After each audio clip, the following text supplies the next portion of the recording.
All right, what's up, guys? I'm going to try and keep this pretty short and sweet. As you can tell, the Predator blower is now on the car, so this is part two of the video series. I know in my first video I had talked about making a dowel that would step from the stock hole in the Supercharger down to the stock hole in the heads, but it's just not feasible. I mean, don't get me wrong, it's possible, but it's not practical for this application. So, I mean, I modeled the dowel and I ran stress analysis on it, and I tried to find a good material, but the ultimate issue is finding a good material that works with the casing, because steel is strong enough for the application, but then you're going to run into galvanic corrosion between the steel and the aluminum. The stock pins are steel in the Supercharger, but at that point the factory's already pressed them in. They've already sealed them off however much they deem is reasonable. And so to redo that, for me, I wasn't entirely comfortable doing that and running into corrosion issues down the road.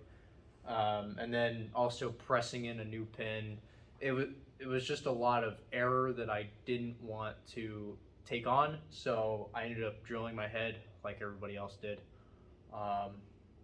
If you're interested in doing the dowel pin path, like making your own dowel pin, I'll throw up the dimension drawing and the stress analysis if you want to go that route.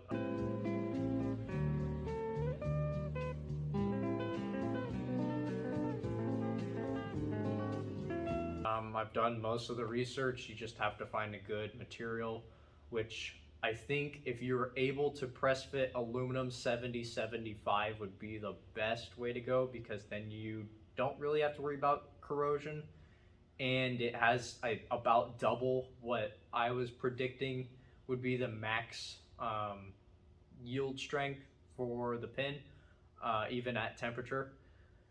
You're just gonna have to figure out how to press fit aluminum into aluminum without them gulling each other up, which is, to me, it was too much of a risk to ruin a $2,000 blower over something where I could drill out the heads, and then if I wanted to go back to a stock manifold or any other manifold for that matter, all I'd have to do is throw in a pair of aluminum dowels that step back down to the stock diameter, and I'd be fine. So again, if you want the resources, you can go that route, but for me, the most practical way was to just drill out the heads.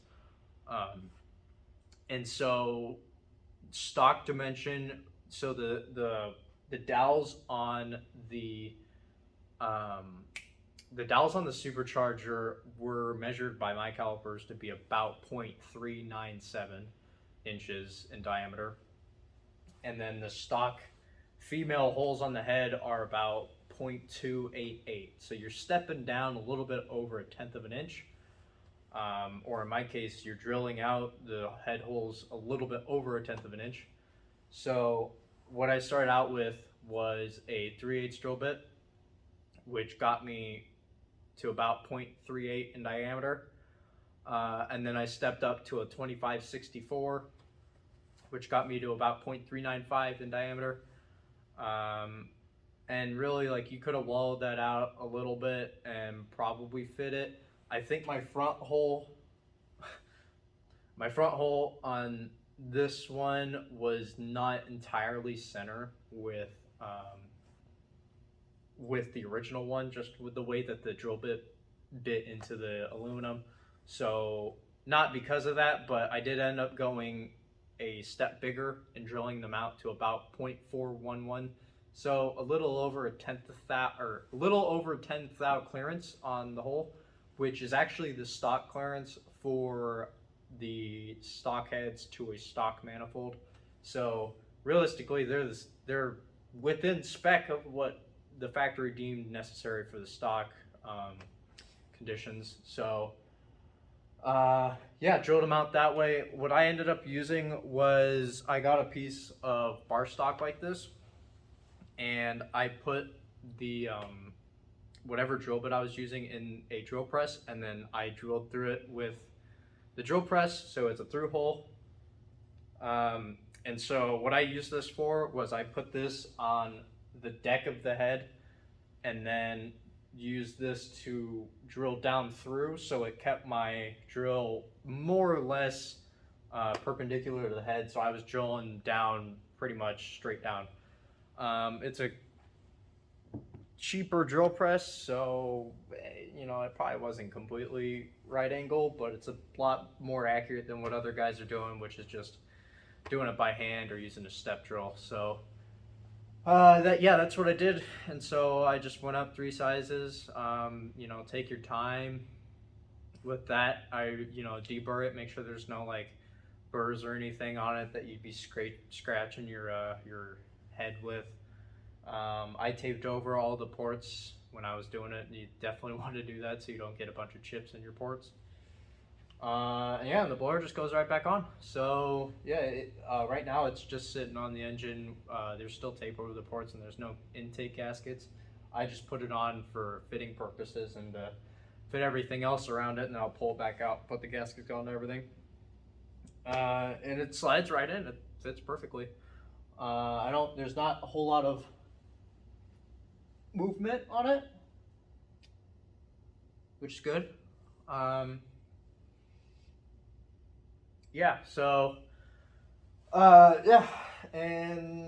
that's where it's gonna sit. I know as for other things on the blower, so I still need to drill and tap the IAT2 sensor in the back, on the back passenger side.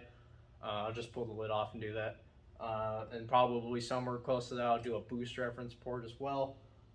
And then everybody else was saying that they need to drill through their fuel rail bolts where the fuel rails mount to on this. You need to drill through the supercharger so that you can screw down into the corresponding threads in the head, just so you have some more clamping power. You don't have to do it, but it's one of those things where, like, while you're there, you might as well. I don't know if it's a model year difference or what, but this supercharger looks like the holes are already through. They're already through holes because I had them on my bench and I was looking down through the fuel rail bolt holes and I could see my hand moving on the other side. So I don't know what's going on there. Maybe, I'll let you know whatever I find out. But that's pretty much it for modifying the blower. I was going to make this video also on the front end of the blower, being the throttle body insulation and the map block off plate, but the problem I'm running into is the map block off plate that came in the Predator kit from VMP. It's a really nice machine plate. It's pretty good. The problem is they gave me the wrong screw, so it doesn't screw in right now. It's just kind of sitting there. And we'll see about that. I'll have to run to the hardware store tomorrow and get a better screw. And then I was gonna mount the adapter plate, but they gave me wrong screws again. So, and I looked through all the screws that I got, and I don't have anything else, so this is all I can assume. But the flange on the supercharger itself is about a 1/2 inch thick. And so the way this plate sits is it sits like this, and your throttle body, your stock throttle body sits like this. Here's the plate, there's a supercharger, so it goes on like that. And so these four bolts are the stock throttle body bolts, and then these 4 are the ones that they give you in the kit. And so they're countersunk into the plate. They're just regular, kind of like, not button head, I forget what they're called, hex bolts. But the problem is the shoulder for them goes down to here. So everything up above that is a shoulder.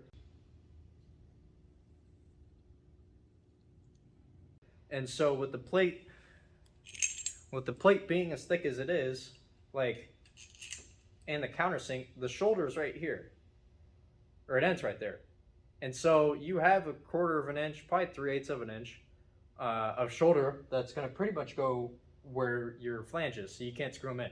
And then on top of that, you have probably, I don't know, maybe 3/8 to a 1/2 of an inch of thread sticking out the back of your supercharger, which is just ugly. So gonna have to find bolts for that too. I don't know what's going on there, why that is the way it is, but yeah, I'm gonna have to figure that out. Other than that, they give you an O-ring, and looks like the holes line up, thank God. And your stock throttle body mounts up that way. I am also looking at the wiring for the stock throttle body, because the wire for your throttle body comes from your passenger side, and the way that a lot of guys are mounting their throttle body is upside down, so their plug is on the driver's side, and so it would be sitting roughly here, and then you would have to reach your wire all the way over your throttle body, which A is ugly, and then B, I don't even know if you can do it. So I'll have to see. I might have to pull that wire out of the wire loom and then run it behind the blower, and then run it up with this wire loom to the driver's side.